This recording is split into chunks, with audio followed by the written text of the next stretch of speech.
नमस्कार। सबसे पहले सभी पत्रकार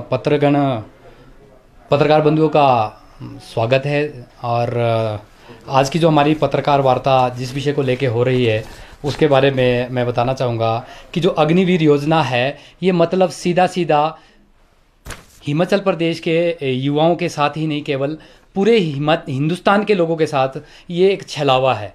यहाँ बेरोज़गारी पहले ही इतनी चरम पर है, पर जो ये अपनी भाजपा सरकार इस तरह की योजना लाकर हिंदुस्तान में हमारी सुरक्षा मुद्दों के साथ छेड़छाड़ कर रही है, इनका सीधा सीधा मकसद सामने नज़र आ रहा है। इनकी ये जो योजना है ये देश की सुरक्षा के साथ एक बहुत बड़ा खिलवाड़ है। मैं आपको बताना चाह रहा हूँ कि जब 4 साल के लिए इन्होंने ये जो उम्र का इसमें दिया है, 17 साल का युवा अभी उसकी पढ़ाई भी पूरी नहीं हुई है, अगर वो आर्मी में चला जाएगा तो कैसे उसकी पढ़ाई पूरी होगी।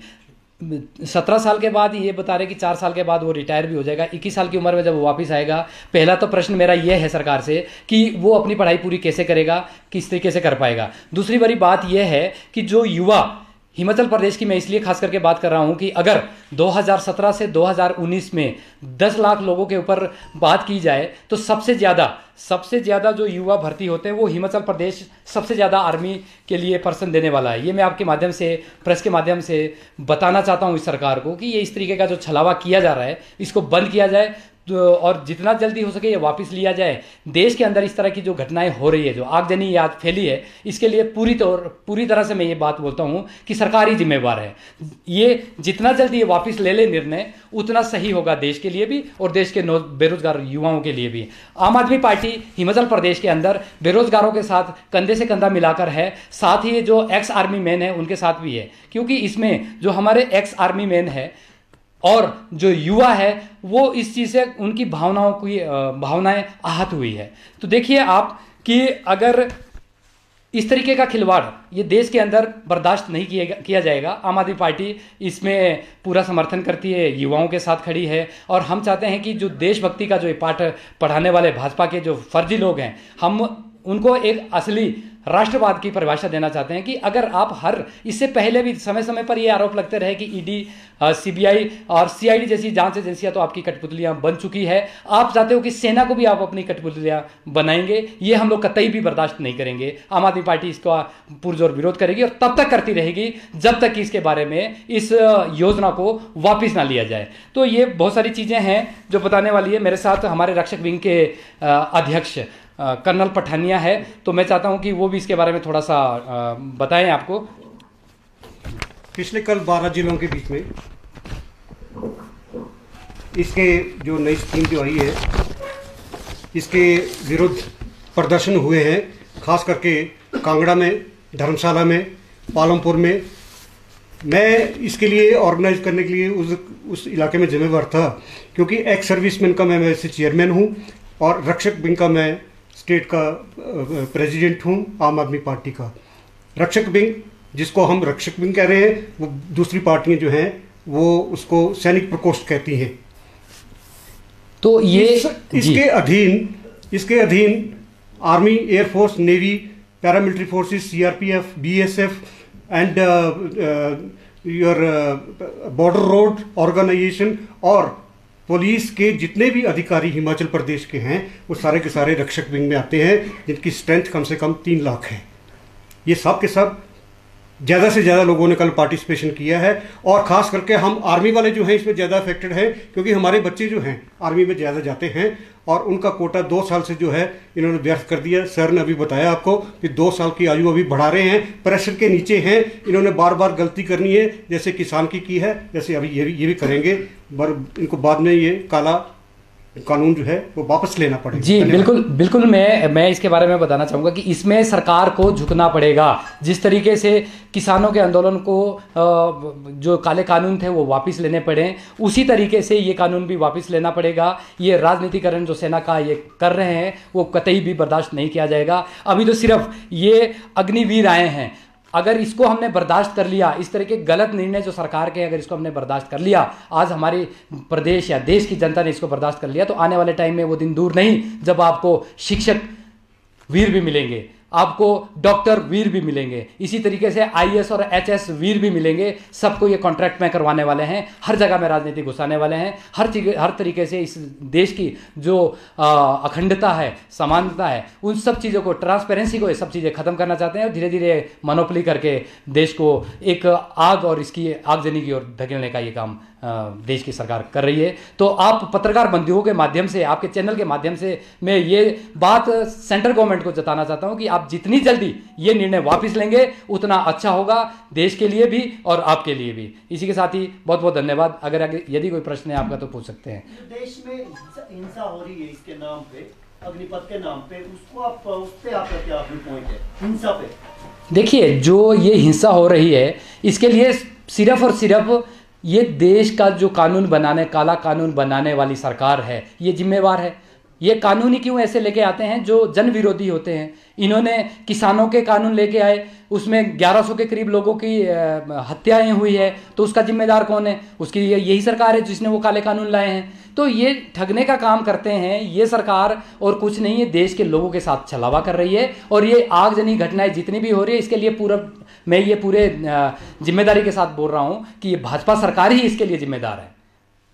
जो नुकसान हो रहा है उसका आप जो राष्ट्रीय संपदा, देखिए, सीधी बात यह है कि ये सारी जो राष्ट्रीय संपदा की आप बात कर रहे हैं, ये जो देश के रखवाले इस टाइम बने बैठे हैं, इस तरीके के अगर ये सिस्टम लेके आएंगे तो लोगों के अंदर आक्रोश तो होगा कहीं ना कहीं। हालांकि मैं इसका एक तरह से विरोध करता हूं कि इस तरीके की घटनाएं बड़ी दुखद है, दिल दुखता है इस चीज़ से। लोग मर रहे हैं, युवा, बेरोजगार युवा आत्महत्या करने के लिए वो मजबूर हो चुका है। तो ये सब चीज़ें देखते हुए कोई खुशी खुशी थोड़ी करता है। अब जो लोग ये काम कर रहे हैं वो खुशी के लिए थोड़ी कर रहे हैं, उनको भी डर है कि जेल चले जाएंगे, उनका पूरा फ्यूचर दांव पे लगेगा, सारी चीज़ें होगी। खुशी खुशी कोई ऐसा काम नहीं करता, पर जब मजबूर कर दिया गया है, आत्महत्या तक करने के लिए लोगों को मजबूर कर दिया गया है, क्योंकि इसमें नौजवानों की भावनाएं जुड़ी हुई है। जो बच्चा पैदा होता है, पढ़ाई कर रहा है, उसने बचपन से अपने परिवार में, अपने पड़ोस में, अपने रिश्तेदारी में देखा है कि बड़ा भाई आर्मी में है तो मुझे भी आर्मी में जाना है। उसकी भावनाओं का क्या होगा?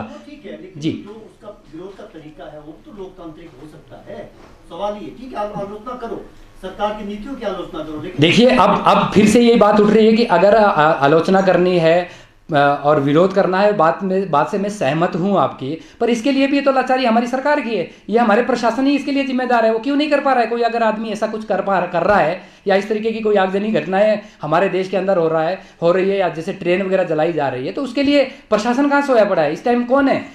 ये तो बोलते हैं कि हमारी डबल इंजन की सरकार है, मैं तो ये बोलता हूं कि इनकी तो ट्रिपल इंजन से भी ज्यादा सरकार है। प्रधान से लेकर प्रधानमंत्री इनका है, तो फिर ये क्यों सब चीजें हो रही है? जो दोषी है उनको पकड़े, और जिस तरीके का इन्होंने जो ये कानून लाया है अग्निवीर वाला, जितना जल्दी वापस लेंगे उतना अच्छा होगा इनके लिए भी और देश की जनता के लिए भी। जब सर ये आप बोल रहे हैं कि दोषी कैसे हो गए, जब आप उस कानून को गलत बोल रहे हैं तो वो दोषी कैसे हो गए?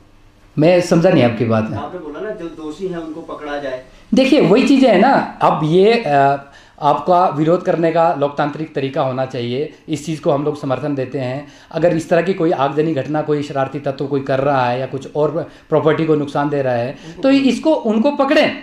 हम ये नहीं बोलते कि भाई वो आप आग लगा दे, कहीं और बम ब्लास्ट कर दे या कुछ और कर दे, इस चीज़ के हम लोग विरोध में हैं।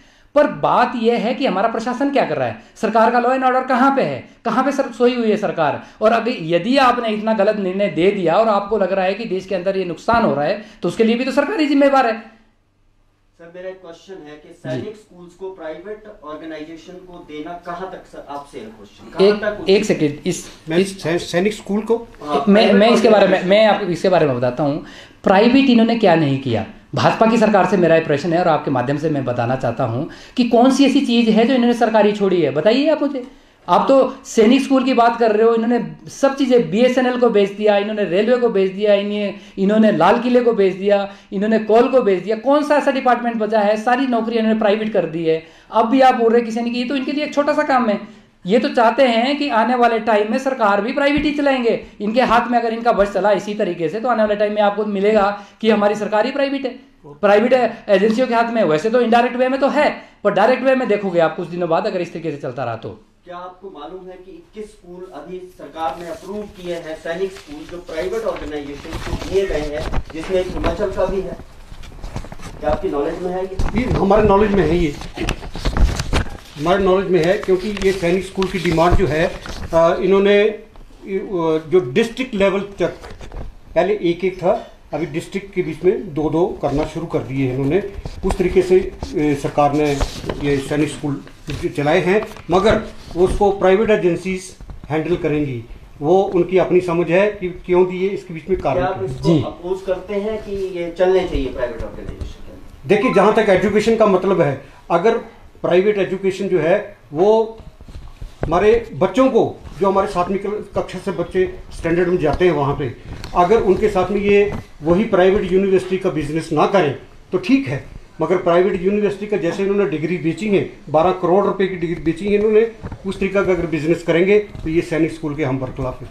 क्या नई पॉलिसी को, आप एजुकेशन पॉलिसी को सपोर्ट करती है पार्टी? देखिए सर, अभी हम लोग इस मुद्दे पे बात करते हैं जिस विषय पे हमारी आज प्रेस वार्ता हुई है, और इसी चीज़ को लेके हम लोग एक मेमोरेंडम अपने महामहिम राज्यपाल जी को भी आपके माध्यम से बताना चाहता हूँ कि देने वाले हैं। हमने उनसे टाइम ले लिया है और कल की डेट में उनको हम लोग ये देंगे, सौंपेंगे, जाकर इसके बारे में बताएंगे। और ये भी आपको मैंने अभी बताया है कि अगर 2017 से 2019 के बीच का पर 10 लाख लोगों पे अगर एक एवरेज बिठाई जाए तो हिमाचल प्रदेश एक पहला इकलौता राज्य है जिसने सबसे ज़्यादा सैनिक दिए हैं, और इनकी संख्या है हिमाचल प्रदेश की जो 2017 से 19 के बीच में गई है, वो है 402 सैनिक हमारे राज्य ने दिया है।